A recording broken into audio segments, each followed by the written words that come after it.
This is why until we're loved by Him, I'll have no idea how to love you. Because we grow up in a human sense of love, which is, as one of my friends defines it, love in a human sense is simply the mutual accommodation of self-need. Well, it's fancy language. What it means is, hey, we're friends if I do some things that make you feel happy in some way or I benefit you in some way, then I'm your friend. And if you benefit me in some way, then I'm your friend and we have a friendship.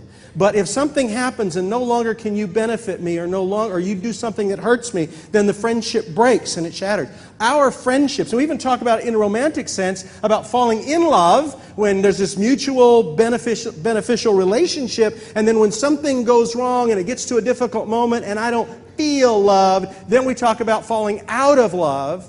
And our whole sense of love is self-based. It's all about me.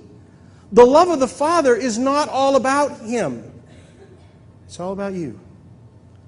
When Jesus comes in the orbit of a woman at a well, Zacchaeus, they are coming in the orbit of someone who is others-focused. He doesn't go through life. Jesus didn't, with the self-preferring nature we call sin, which no matter what kind of situation I'm in, here's what that self-preferring nature is like.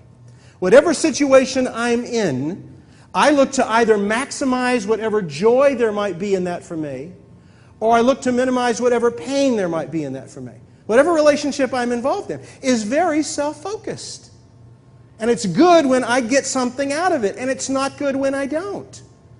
And we measure love based on something that God doesn't know, because God's sense of love is, greater love hath no one than this, that someone lay down his life for his friend. I'm giving to you, whether or not you ever give back. That's how Jesus lived it. He loved those guys. Through their stupid moments of wanting to call down fire on the Samaritans, through the fighting over who's first in the kingdom, He loved them. He kept loving them.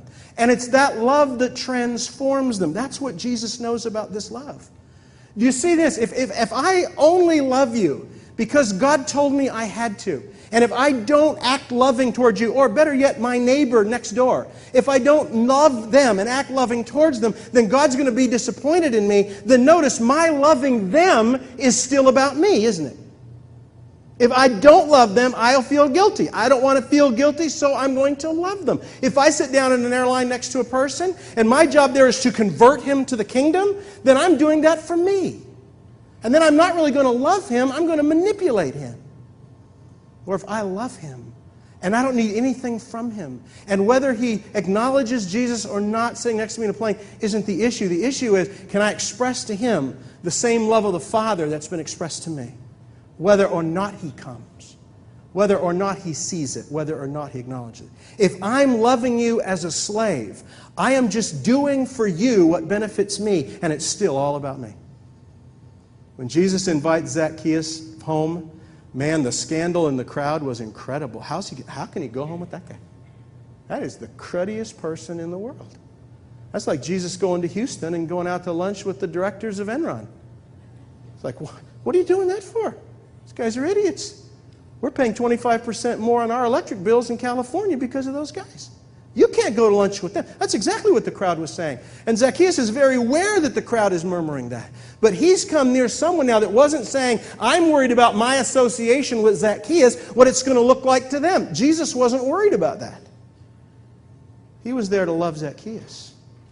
And that love for when Zacchaeus came in the orbit of an others-focused person, it changed him. Let's look at 1 John, another major voice in the New Testament. Here's what John says about this. God is love.